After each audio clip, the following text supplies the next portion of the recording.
Wednesday, September 3rd, 1941. Dear Diary, school started today. Hooray for second grade. I can't wait for art lessons to start. Your second grade friend, Tommy. School at last! We went to Miss Kennery's room and waited. Finally, Miss Philomena came in and told us what second grade room we'd be in. I was in Miss Gardner's room. So was Jenny Howlett and a lot of my friends. I went to Miss Gardner's room and looked around. I didn't see any fall leaves decorating the walls like some of the other rooms. Instead, I saw lots of arithmetic charts up, all numbers. Maybe I'd tell Miss Gardner that I could do some pictures for the bulletin board. Second grade was not like first grade. About a week after school started, it was my birthday. On September 15th, I was 7 years old. Last year, Miss Kennery let Mom come to the class on my birthday with a sheet cake for everyone. But Miss Gardner didn't allow birthdays in class, so no cake or cookies at school. Instead, Mom said that I could pick out 4 friends, and she would take us to the wild animal farm in Southington after school. When we got there, we saw a crow at the place where you went in. The man said the crow could talk, but it sounded just like caw, caw to me. Inside, we saw bunnies, a fox, a beaver, weasels, peacocks, but no tigers or boa constrictors like I hoped we would. But we had fun anyhow. I got some great presents this year. A wood-burning set, a pair of ball-bearing roller skates. Now I'm wearing 2 keys around my neck, my diary key and my skate key. And best of all, a box of 64 Crayola crayons.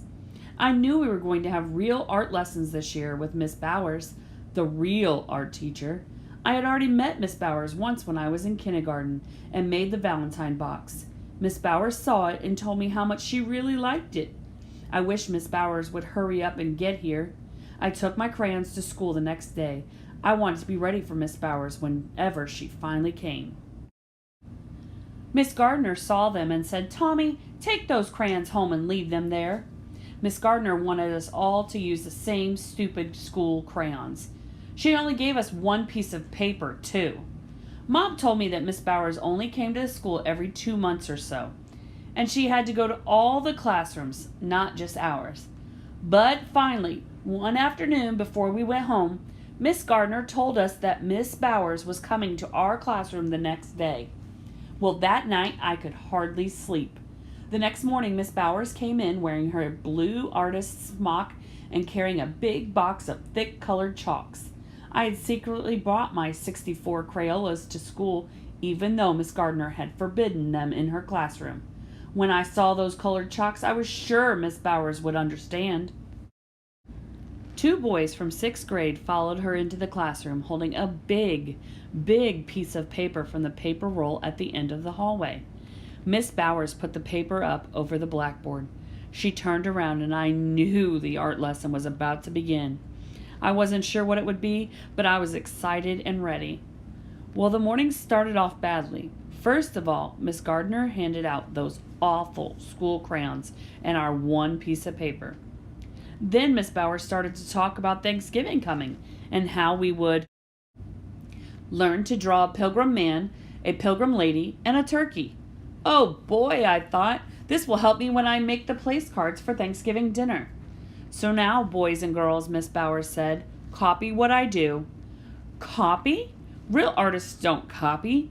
My twin cousins told me that. They should know because they had studied at a real art school in Brooklyn. I just sat there. Miss Gardner saw me sitting with a frown on my face. She said something to Miss Bowers. They came over to my desk. "What's the matter now?" Miss Gardner asked. I didn't answer. I took my 64 Crayolas out of my desk and spoke to Miss Bowers. I told her about the 1 piece of paper. I told her about my cousins and how real artists don't copy. "And besides," I said, "I am going to be an artist when I grow up." Then I told Miss Bowers how I had drawn right on my sheets, under the covers, and how Mom and Dad had let me draw on the walls before they put on the plaster when they were building our new house. I told her I drew whenever I could. Well, was I lucky. Miss Beulah Bowers understood completely. "But I have to be fair to the rest of the children, Tommy," she said. "So if you draw the pilgrims and the turkey using the school crayons, I'll give you another piece of paper and you can draw whatever you want with your own crayons. Okay, I said, and I did. I changed the way Miss Bowers drew noses, though. I liked the way I drew them better. I think she did too. For my own drawing, I drew a picture of Mrs. Bowers in her blue smock and with all the beautiful combs in her hair. She asked if she could have it, but I explained that I had to keep it. She understood that too. That day, Mrs. Bowers and I became really good friends. She never came to our school without saying, "Hello, Tommy. Do any new drawings lately?" Mrs. Bauer knew the answer would be yes, and she always took the time for me to show them to her. Halloween, Friday, October 31st, 1941. Dear Diary, wow, I got lots of candy tonight. I went out dressed as a rich lady. I wore Mom's fur and jewelry, just like Cousin Kitty. No one knew me. Your best friend Tommy, the artist. Saturday, November 15th, 1941. Dear Diary, well, I finally have my Judy. There are only 4 of us in class at Miss Leah's: Patty Clark, Billy Burns, and Carol Morrissey. She is my partner. I think she is even better than Joan Quixote. Watch out, Mickey and Judy. Your best friend, Tommy. Sunday, November 30th, 1941.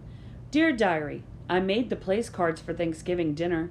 I drew Pilgrim ladies for Nana and Mom. I drew Pilgrim men for Tom, Dad, and Uncle Charles.